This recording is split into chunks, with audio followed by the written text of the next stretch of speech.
Naked and Afraid Last One Standing Season 2 Episode 7 Review. Well, good people, this was yet another good episode for the season, but if I had to rate it on a scale of 1 to 10, I would have to give this episode a solid 9.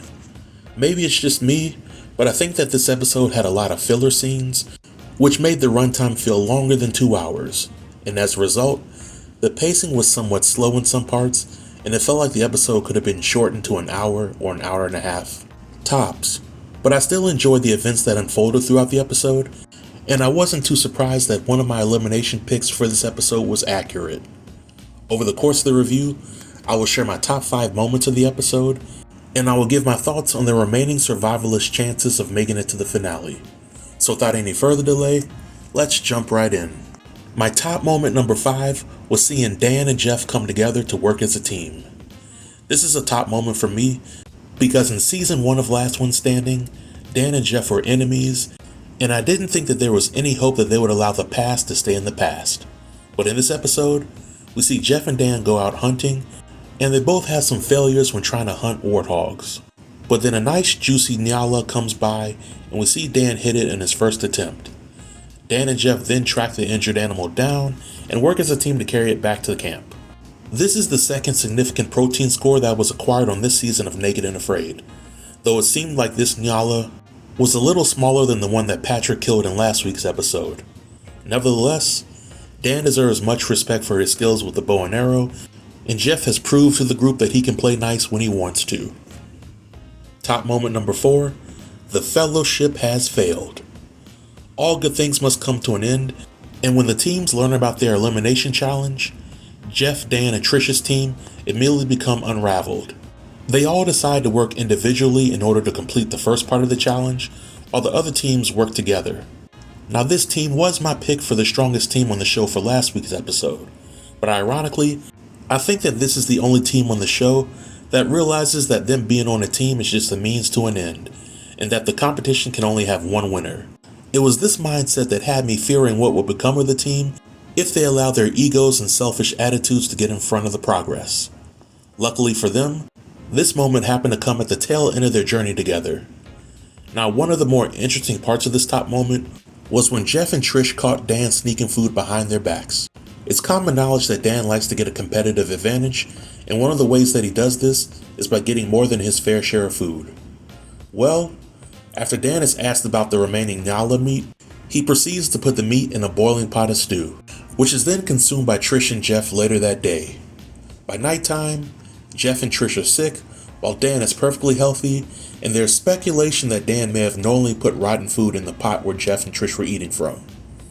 Now, I won't say for certain that Dan is crazy enough to intentionally sabotage his team and to take them out the day before an elimination challenge, but if you combine that with the fact that Dan was sneaking food, it definitely is not a good look for him, and Dan has certainly painted a target on his back in Jeff's eyes. I look forward to seeing how Jeff plans to get revenge on Dan, but only time will tell. Top moment number 3, Gary is almost medically tapped.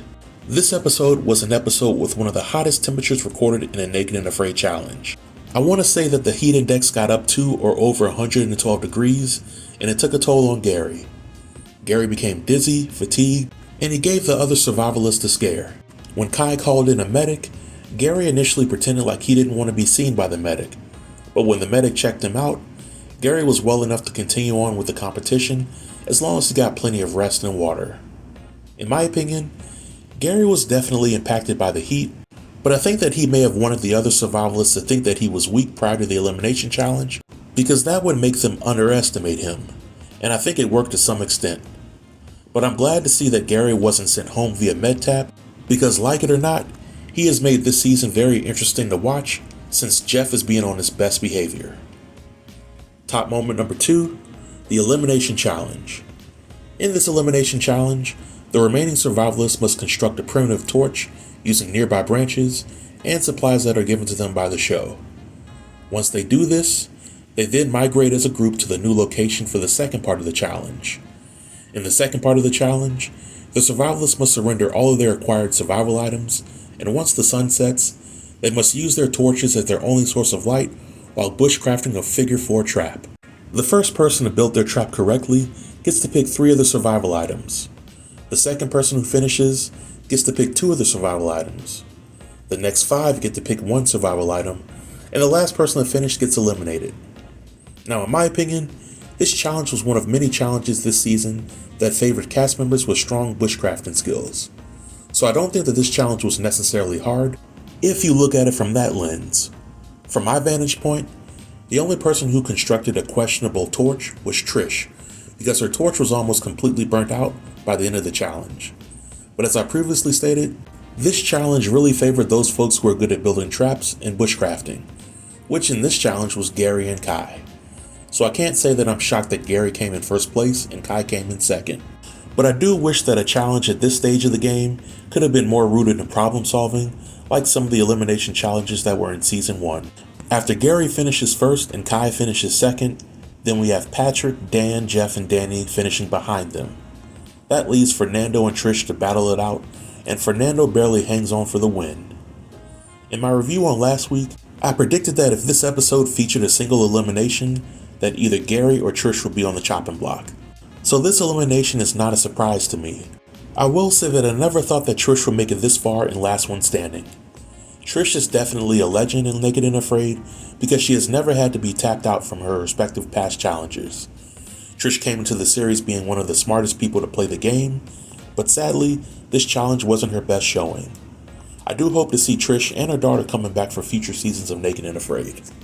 But top moment number 1 would be Jeff and Gary making an alliance. Towards the end of the episode, Jeff and Gary make a deal that would be beneficial to both of them. Jeff proposed that Gary get both sets of bows and a block of salt as his 3 picked survival items. Jeff really wants a bow, and he knows that the bow will not be available when it's time for him to pick a survival item. So Jeff proposes that Gary give him one of the bows and some of the salt in exchange for Jeff's survival item and half of Jeff's food portion. So when I initially saw this trade unfold, I thought that Jeff was crazy to propose it because Jeff really hasn't had any luck using the bow this season. But then I had to rethink this. Jeff already has more than enough food to carry him through the end of the challenge, and I have a strong feeling that there won't be any more food catch challenges going forward, which means that the remaining survivalists might be on their own when it comes to hunting food, and the nearby water source might not have the type of fish that they were lucky enough to catch in previous episodes. And if that's the case, then Jeff and Gary just moved to the top of the food chain. Dan didn't get a chance to get a bow for his survival item, and we really don't know how much meat portions he has left. So this was an alliance that I didn't see coming at this stage in the game. And if the next elimination is several days away, then being eliminated might come down to how much energy a survivalist has left in the tank. But after seeing this, here are my predictions for the remaining survivalists. There are 3 episodes left and 7 remaining survivalists, which in my opinion means that at some point, there will be a double elimination on the show to shake things up. Danny and Fernando's chances of making it to the finale are slim to none. But the show continues to play up this rivalry that Patrick has with Gary, Jeff, and other Naked and Afraid legends. I strongly believe that there will be at least 1 elimination in next week's episode, and if there is, then I think that Danny and Fernando might live to fight another day, while Jeff, Dan, or Patrick might be on the chopping block. I do feel that Gary is playing the game the best out of anybody on the show, and this episode showed that he is very much the top dog in the competition. I think that Kai will make it close to the finale, but if one of the elimination challenges requires a combination of speed and problem-solving skills, then Kai could be vulnerable to elimination.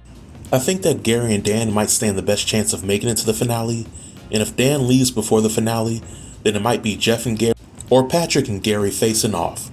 But that's the end of my review, and I would like to know what you all think.